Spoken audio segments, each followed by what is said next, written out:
Hello students, आज मैं एक सच्चाई से आपको अवगत कराता हूँ कि झारखंड और पूरे देश में जो एजुकेशन को लेके बहुत ढुलमुल रवैया अपनाया गया है, जो कि गलत बात है।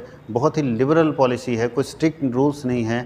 अगर कोई गलत भी कर रहा है तो होने दिया जा रहा है, जिसके कारण देखिए ये नतीजा आपको एक दिख रहा है। एक ये दिख रहा है, दूसरा CUET का आप झेल रहे होंगे। अगर आप क्लास 12 के स्टूडेंट हैं तो आपको पता होगा CUET जो ड्रामा कर रहा है, यानी NTA जो ड्रामा कर रहा है कि किसी बच्चे को एग्ज़ाम सेंटर का प्रेफरेंस दिया जाए।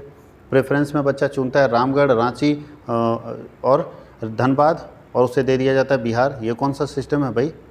या तो CUET साफ साफ पर NTA को अपनी जिम्मेदारी लेनी होगी कि ऐसा गलत नहीं होना चाहिए, क्योंकि स्टूडेंट सफ़र कर रहा है इसके कारण, स्टूडेंट परेशान हो रहा है इसके कारण। कभी कभी ऐसा पता चलता है कि एक एग्ज़ाम है, आज 13 तारीख को मान लीजिए एग्ज़ाम है, मुजफ्फरपुर दे दिया किसी का, और 14 को फिर रांची। हो, बच्चा क्या करेगा? परेशान होता रहेगा। तो ये बहुत बड़ी कमी है, लापरवाही है NTA की, और NTA को इस बात को मानना पड़ेगा, क्योंकि गलत है। अगर उनका बच्चा रहता तो समझ में आता उनको क्या परेशानी हो रही। एक बच्चा परेशान हो रहा है, एक तो पढ़ने के लिए आप कम समय दिए, सिलेबस टफ रहा, चलिए कोई बात नहीं, सिलेबस टफ होना भी चाहिए, कहीं दिक्कत नहीं, क्योंकि हमें देश की यूनिवर्सिटी के साथ टक्कर करने का मौका मिल रहा है, तो हम लोगों को उस लायक बनना होगा। और कहीं ना कहीं मैं विद्यार्थियों को बता दूं कि जो बच्चे इस बार 12th दे चुके हैं, उनका तो खैर इस बार लिबरल रहा।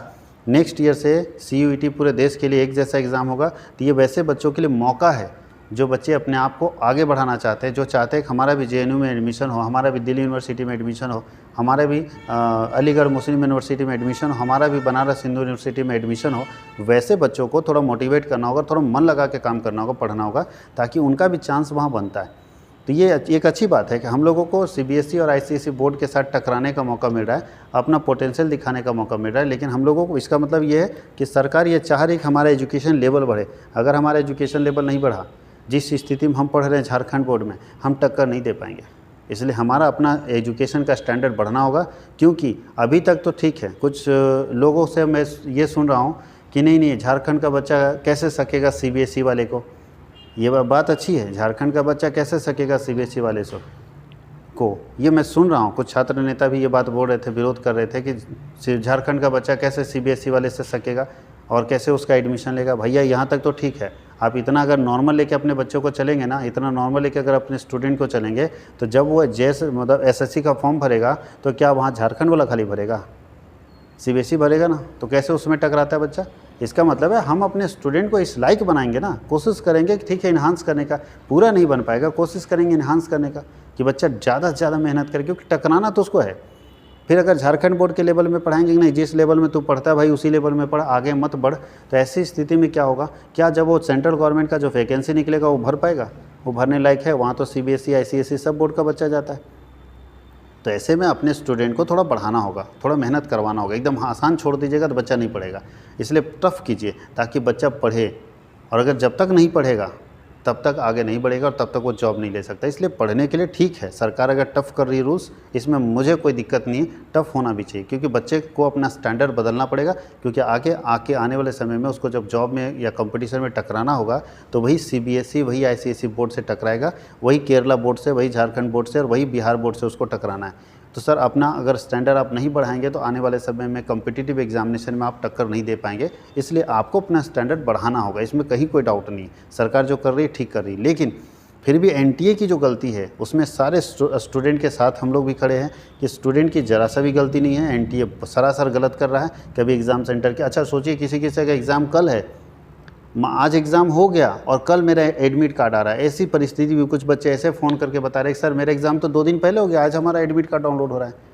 ऐसे कैसे होगा? ये मजाक नहीं कीजिए, आप बच्चों के भविष्य के साथ गलत नहीं कर सकते हैं। आप ये सब काम मत कीजिए, कम से कम ये सब हो रहा है इसको रीशेड्यूल कीजिए। आपकी अगर ताकत नहीं थी इतने बड़े पैमाने पर 16 लाख बच्चों का एग्ज़ाम लेने का, तो आपको इंस्टॉलमेंट में एग्ज़ाम लेना चाहिए था, छोड़ देना चाहिए था कुछ यूनिवर्सिटीज़ के लिए कि जाइए स्टेट यूनिवर्सिटी को छोड़ देते हैं, वो खुद एडमिशन ले लेते। उनका तो चांसलर पोर्टल पर एडमिशन चल ही रहा था, तो आप बीच में आके टांग अड़ाए, आप अपना पूरा प्रिपरेशन नहीं किया और अचानक लागू कर दिए। ये इसी व्यवस्था को सुधारिए। इस साल जो आपने किया स्टूडेंट के साथ वो तो बिल्कुल गलत है।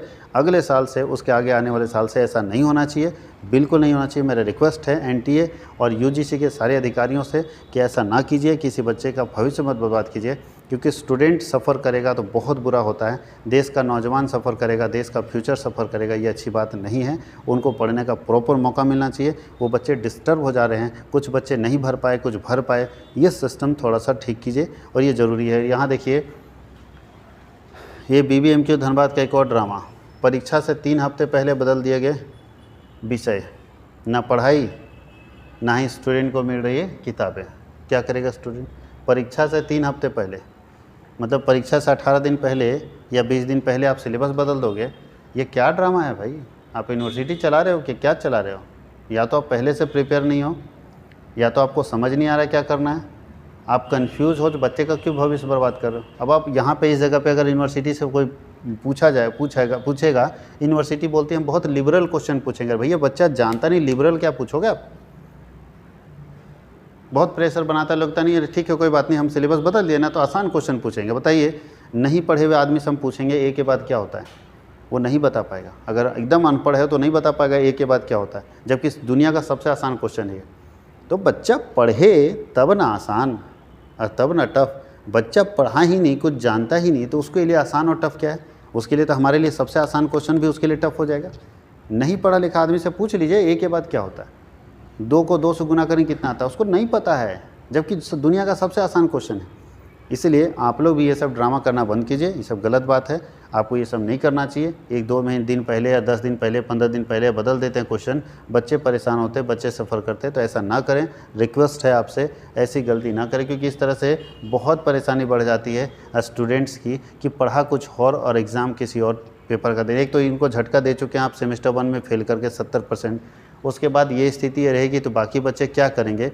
इसलिए गलत बात है, ऐसा ना करें। रिक्वेस्ट है आपसे, ये सारी गलतियां आप धीरे धीरे सुधारिए। जो हो गई, अब इसको सुधारा नहीं जा सकता, बट आगे नहीं होगा, इस बात की जिम्मेवारी यूनिवर्सिटी प्रशासन को भी लेना होगा। Thank you.